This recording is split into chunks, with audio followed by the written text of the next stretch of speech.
Hello everyone, welcome back to my YouTube channel. आज की हमारी कहानी है बहू की सोनी गोद। पारिवारिक कहानी। अमन और अमृता की शादी को लगभग 3 साल हो चुके हैं, लेकिन उनके घर में किसी भी प्रकार की खुशी ने दस्तक ही नहीं दिया था। ऐसी स्थिति में लोगों का बार बार सवाल करना आम बात हो चुकी थी। अमृता को तो बचपन से ही शादी करने का शौक था और वह अपनी माँ से कहा करती थी कि बड़ी होकर एक अच्छी माँ बनेगी। हालांकि उसकी यह ख्वाहिश आज तक पूरी नहीं हो सकी और जिसका उसे बहुत बेसब्री से इंतजार था। शादी के कुछ दिन तक दोनों पति पत्नी शहर से दूर रहते थे, जहां वो अपने हिसाब से अपनी ज़िंदगी जी रहे थे और बहुत ज़्यादा खुश थे। लेकिन अमन की नौकरी चले जाने की वजह से उसे वापस अपने होम टाउन आना पड़ा और अपने परिवार के साथ रहना पड़ा, जहां पर उसके माता पिता, छोटा भाई और एक बहन थी। देखते देखते समय आगे बढ़ा और अमन की बहन की शादी हो गई और अपने घर चली गई। वैसे तो अमृता की सास स्वभाव की अच्छी थी और उन्होंने हमेशा अमृता का साथ दिया और कभी किसी ने भी अगर अमृता के लिए कुछ करवाहट घोली हो तो उन्होंने अमृता का ही साथ दिया था।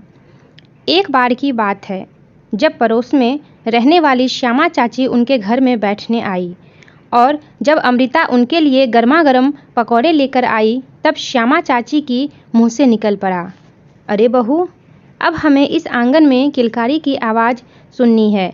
जानते हो, तुम्हारी शादी के बाद ही मनोरमा के बेटे की शादी हुई, लेकिन आज उनके घर में खुशियां दिखाई देती है क्योंकि उनके यहाँ जुड़वां बच्चों ने जन्म लिया। इस बात के बाद अमृता के चेहरे की हंसी गायब हो जाती है और वह अपने आंसुओं को छुपाते हुए वहां से निकल जाती है। हालांकि अमृता की सास ने सारी बात संभाल ली और उन्होंने अमृता से कुछ भी नहीं कहा। अमृता चुपचाप अपना सारा काम निपटाती और खाली समय में वह कई सारी बातों को सोचने लगती, जिसकी वजह से कभी कभी उसकी तबीयत खराब होने लगती। जिस पर अमन ने अमृता से कहा था कि मैं तुम्हें उदास नहीं देख सकता और तुम्हें छुट्टियों में कहीं बाहर घुमाने ले जाना चाहता हूँ, ताकि तुम्हारा दिमाग फ्रेश हो और तुम एक नए सिरे से शुरुआत कर सको। अमृता को एक ही बात का सहारा था कि चाहे कुछ भी हो जाए, उसका पति हमेशा उसका साथ देगा, क्योंकि अमन उसे बहुत अच्छे से समझता था और उसकी हर परेशानियों को दूर करने की कोशिश करता था। अमृता और अमन की शादी को लगभग 9 साल हो चुके थे और अभी भी उन्हें माता पिता बनने का सुख नहीं मिला था। बहुत ही जल्द अमन के छोटे भाई नितिन की भी शादी हो गई और 1 साल के बाद ही उनके यहाँ एक प्यारे से बेटे का जन्म हुआ। अब वह बेटा पूरे घर की जान हो गया था, क्योंकि अमृता अमन के बच्चे ना होने पर उनके छोटे भाई से मिली खुशी से सभी बहुत खुश थे और अब अमृता और अमन की बजाय सभी घर वाले छोटे भाई नितिन की ही पूछ परख करने लगते हैं। एक दिन की बात है, जब घर के सभी सदस्य अपने कामों में लीन थे, उसी समय नितिन का बच्चा जोरों जोरों से रोने लगा और उसी समय अमृता वहां से गुजर रही थी। उसने उस बच्चे को गोद में उठा लिया। तभी अचानक से आवाज़ सुनाई दी, जो उसकी देवरानी की थी। उसने कहा, भाभी, मेरे बच्चे के पास उसकी माँ है। आप क्यों बार बार मेरे बच्चे के पास आकर अपना हक जताना चाहती हैं? यह बात अमृता को बिल्कुल अच्छी नहीं लगी। उसने चुपचाप बच्चे को देवरानी को देकर अपने कमरे में आ गई। ऐसे में जब भी अब पड़ोस के लोग उसके घर आते तो हमेशा अमृता को ताना मारते कि तुमसे पहले ही तुम्हारी देवरानी का बच्चा हो गया, लेकिन तुम तो कुछ सोचती ही नहीं हो। अमन इस बात को समझ चुका था कि अमृता इन सारी बातों से बहुत दुखी हो रही थी और माँ पहले अमृता का साथ दिया करती थी, अब वह भी बच्चे के मुंह में अमृता को उसके पास नहीं जाने देती थी और अब अमृता को वो ज़्यादा पसंद नहीं करती थी। जब देवर के बच्चे का पहला जन्मदिन आता है, उस समय अमृता ने भी कई सारी डिश बनाने के बारे में सोचा और उसने पूरा सहयोग भी दिया, लेकिन फिर भी सास और देवरानी उससे ना ही बात करती और ना ही उससे अपने दिल की बात बताती। अमृता को तो यकीन ही नहीं हो रहा था कि जिन लोगों के भरोसे वो इस घर में है, उन लोगों ने ही उसका भरोसा तोड़ दिया।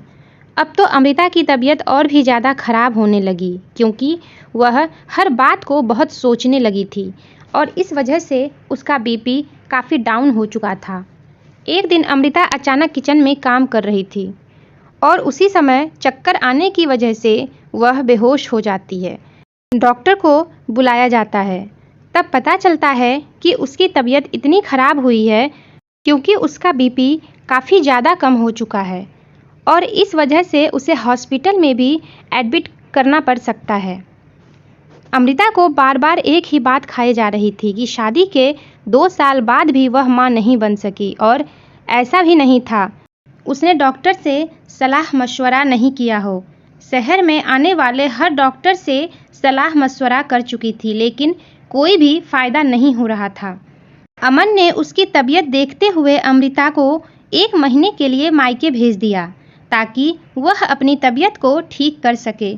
एक दिन वह अपने मायके वाले घर में बैठकर टीवी देख रही थी कि उसी समय पड़ोस की श्यामा चाची उसके घर पहुंच गई और उससे कहने लगी, तुम्हारे बारे में सोचकर मुझे बुरा लगता है। तुम्हारी और अमन की जोड़ी बहुत अच्छी थी और मुझे तुम लोग बहुत अच्छे लगते थे लेकिन नियति को कुछ और ही मंजूर था। अमृता ने आश्चर्य से चाची की ओर देखा। तब उसे पता चला कि घर वाले अमन की दूसरी शादी की बात कर रहे हैं क्योंकि उन्हें ऐसा लगता है कि अमृता अब उन्हें संतान सुख नहीं दे सकती और अब वो लोग नहीं चाहते कि अमृता उनके घर में वापस आए। अमृता को इस बात पर बहुत गुस्सा आया क्योंकि आज तक उसने इस घर के लिए काफ़ी कुछ किया था और कभी भी किसी भी घरवाले को दुखी और परेशान नहीं किया था। उसने अपने बहू होने का फ़र्ज बहुत अच्छे से निभाया था और कभी कोई कमी नहीं रखी थी। फिर भी आज उसकी इस कमी के लिए घर वालों ने ऐसा फैसला कैसे ले लिया? क्या अमृता उनकी कोई भी नहीं लगती? उसके मन में लाखों सवाल चल रहे थे। चाची तो अपना काम करके निकल गई थी लेकिन उसके दिमाग में होने वाली हलचल को रोक नहीं सकी थी। कभी अमृता को लगता कि उसे अमन से बात कर लेना चाहिए तो कभी अमृता को उसके नाम से नफरत होने लगी थी क्योंकि जिन लोगों को उसने अपना समझा था आज वही पराए आए नजर आ रहे थे। जहां अमृता 1 महीने के लिए मायके आई थी अब उसे यहां रहते हुए 2 महीने हो गए थे और अमृता के माता पिता भी अब चिंतित नजर आने लगे थे। अचानक एक दिन अमृता को यह बात पता चलती है कि देवर देवरानी के बेटे को बहुत ही खतरनाक बीमारी ने जकड़ लिया है और इस वजह से उसे ब्लड की आवश्यकता है। तब उसे याद आता है कि उसका और देवरानी के बच्चे का ब्लड ग्रुप एक ही है और वह तुरंत हॉस्पिटल पहुंचकर अपना फ़र्ज अदा करती है और उस बच्चे को अपना खून देती है। यह देखकर देवर देवरानी की आंखों में पानी आ जाता है और दोनों हाथ जोड़कर अमृता के सामने बैठ जाते हैं। अमृता उन्हें उठाते हुए कहती है, भले ही आप लोगों ने मुझे पराया कर दिया हो लेकिन मैं उस मासूम से बच्चे से कैसे अपनी दुश्मनी मोल ले सकती हूँ। उसके आने के बाद ही मैंने अंदर की ममता को देखा। भले ही वह मेरा नहीं था लेकिन उसकी एक हंसी से मैं अपने सारे गम भुला चुकी थी। तब मुझे एहसास हुआ कि मैं भी एक अच्छी माँ बन सकती हूँ। अमृता के मन में अमन के लिए जो गांठ बनी हुई थी वह खुल नहीं पाई थी क्योंकि चाची ने पूरी बात तो बताई ही नहीं थी। जब अमृता के पास अमन बात करने के लिए गया तब उसे धक्का देते हुए रोने लगी और कहने लगी, तुमने मुझे पराया कर दिया। अगर तुम्हें दूसरी शादी करनी थी तो तुम मुझसे बात करते लेकिन मुझे पड़ोसियों से पता चलता है कि तुम्हारे दिल में क्या चल रहा है। इस बात पर अमन बड़े प्यार से अमृता को कहता है कि तुम्हारे होते मैं कभी भी दूसरी शादी नहीं करूँगा और मैं तुम्हारे लिए एक सरप्राइज़ लेकर आया हूँ। और उसी वक्त एक छोटे से बच्चे को लाकर अमृता के गोद में डाल देता है जिसे देखकर वह रोने लगती है। अब उसे पता चल जाता है कि आखिर सच्चाई कुछ और ही है। इतने दिनों से अमन जरूरी कार्यवाही में लगा हुआ था क्योंकि वह एक बच्चा गोद लेकर अमृता के गोद को सूना नहीं रखना चाहता था बल्कि उसे संतान सुख देकर हर खुशी दे देना चाहता था। अमृता को इस बात का अफसोस होता है कि उसने क्यों एक बार अमन से बात नहीं की और वह मन में गांठ बनाकर बैठ गई। अब सास भी अपनी गलती स्वीकार करती है और प्यारे से बच्चे को अपना नाम देती है। तब अमन ने बड़े ही प्यार से अमृता के कंधे पर हाथ रखकर कहा, अरे पगली, पति पत्नी का रिश्ता छोटा तो नहीं होता कि किसी पड़ोसी के कुछ कह देने से ही टूट जाएगा। मैं जानता हूँ तुम बहुत परेशान थी और तुम्हारा विश्वास भी धीरे धीरे खत्म हो रहा था। ऐसे में घर वालों का किया गया व्यवहार भी तुम्हारे लिए बिल्कुल सही नहीं था, इसलिए मैंने तुम्हें मायके भेजा था। आज अमृता और अमन के बच्चे का पहला जन्मदिन है, जिसमें उन्होंने लगभग पूरे शहर को बुलाया था और उस पड़ोस वाली श्यामा चाची को खास तौर से अमृता आमंत्रण देने उनके घर पहुंची थी।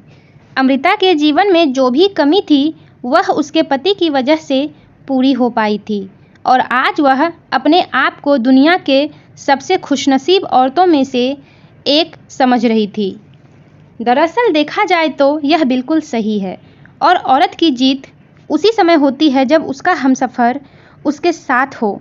ऐसे में हमेशा पति पत्नी के बीच होने वाले मतभेद को ठीक करने के लिए किसी और की नहीं बल्कि स्वयं पति पत्नी की आवश्यकता होती है, ताकि अपने जीवन का निर्णय ले सके और तीसरे को बीच में आने से रोक सके।